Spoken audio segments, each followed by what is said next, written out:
Okay, folks, it's your buddy Mike Messier. Cabrini, Mike's Instant Movie Review. Just saw the movie on the big screen, celebrating for whatever it's worth, or it's worth a lot, actually. International Women's Day, with my International Woman shirt on, wearing this wonderful Mulan shirt in honor, homage to International Women's Day, and celebrating a great Italian American, a real deal Italian American, first American saint, Mother Cabrini.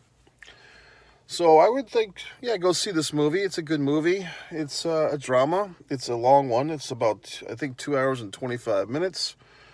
It's one of these movies where like the main character is kind of portrayed as a saint, but in this case, she actually was a saint. She was named a saint.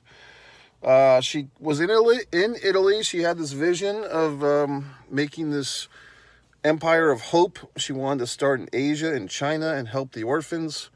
And she was a woman, obviously, about 100 years ago, and she's applying to, I guess, the Roman Catholic Church. And they're more or less blowing her off and telling her to stay in her lane and stay where she is. And she demands to see His Highness, the Pope, the actual real deal Pope. And he kind of bargains with her, like, hey, look, start this in the West, meaning good old US of A. The Pope assigns her to New York City, to 5 Points. All this stuff is new to me. I guess I don't know my American history. I don't know my Catholic Church history. I don't know my Cabrini history. But all these wonderful things told in this film. Here's the thing, folks. When you don't know, like, your history, you don't know a specific story or about a specific individual or what they did, and you see one of these biopics, you're kind of entrusting the filmmakers that they told the actual story as best they could within the parameters of a feature film. So I really can't tell you if this film is accurate or not, okay? Because I really don't have anything to judge it against. But that being said, I think the film was effective at times. How do I put this? Not that it was anything I had seen before, beat by beat, but we have seen this type of thing before. The underdog overcomes the odds. You can beat City Hall. You can humanize the institutions. She has an indomitable will. All that good stuff. It's all here in this movie. Obviously, now I know something. If anyone asked me who Mother Cabrini is, I could give them a nutshell version of it, whereas 3 hours ago I couldn't. So in that regard, the film is effective.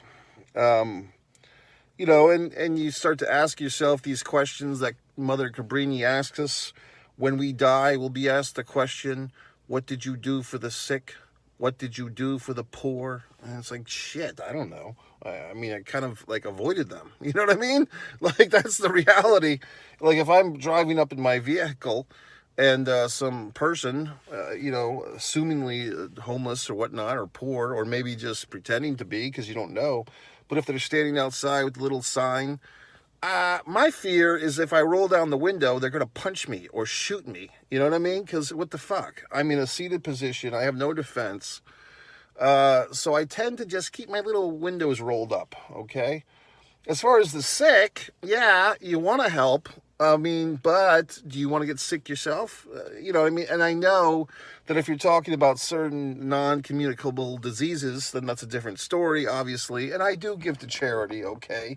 When I have my eBay store, The Foreign Object, all lowercase, one word, The Foreign Object, which I sell my own art, wonderful things from around the world, I give 10% to charity, okay? That's the type of individual that I am.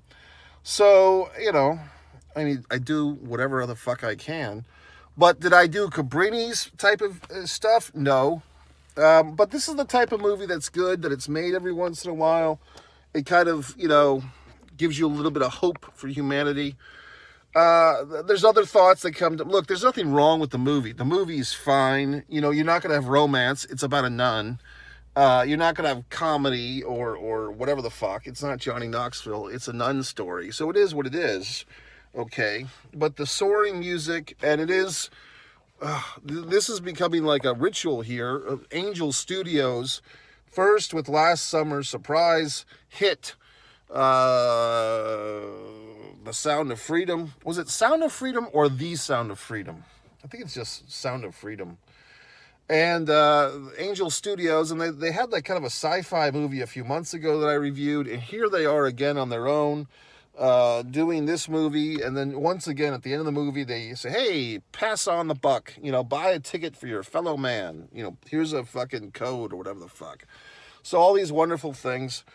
I enjoyed the movie. It is a sweeping story. I don't know what the budget was. I don't know if because it looks like a very high-end production. Okay, I mean it feels like a real big-time movie with actual footage of all these wonderful places. And if you're making things look like 100 years ago, the slums of Five Points. See, I didn't even really know what the fuck Five Points was. I've heard of Five Points in Atlanta, but not in New York City. And and she did have a friend, and this journalist guy Calloway, who like wrote, and there was some men that did some nice things for this lady, the male journalist and so forth. I mean, there's so many things going on in this movie. She's a woman in a man's time, in a man's world. She's working through the institutions of the church and the New York City government. Okay, so these are difficult things for anybody.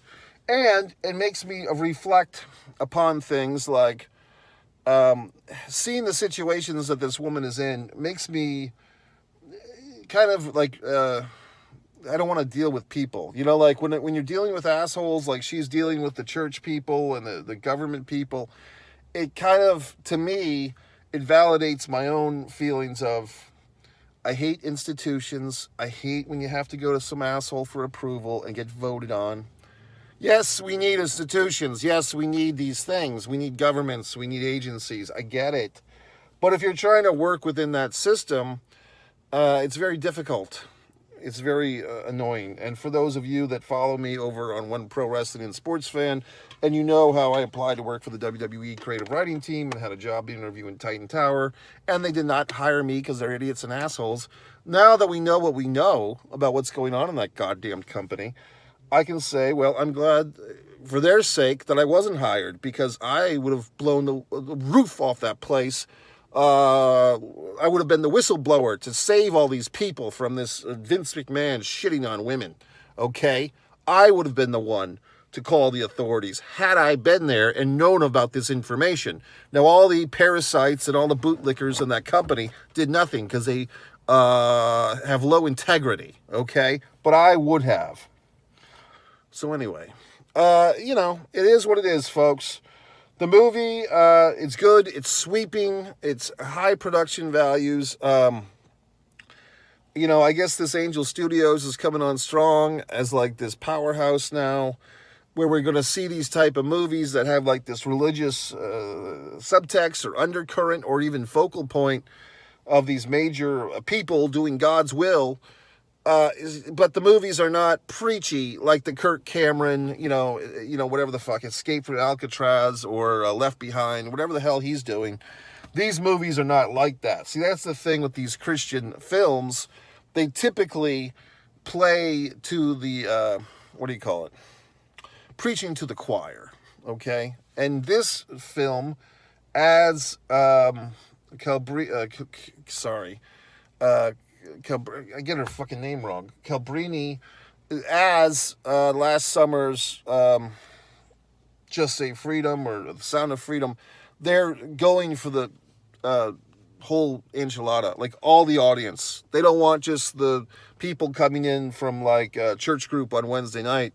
They want everyone to come see these movies. So that's good. Good for them.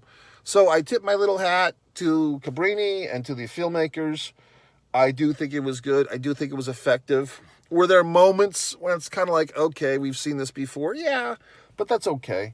John Lithgow as the mayor of New York City, I do kind of at least feel like this story is worthy of a Google Wikipedia moment, because I want to see if some of these characters in real life were like they were portrayed, or was this enhanced for dramatic representation. One Man and a Camera Films, One Space Man Space and a Camera Films, one Mike Messier, One Pro Wrestling and Sports Fan, One Artist Mike Messier, all on YouTube. Click my links, buy my books from Mike Messier.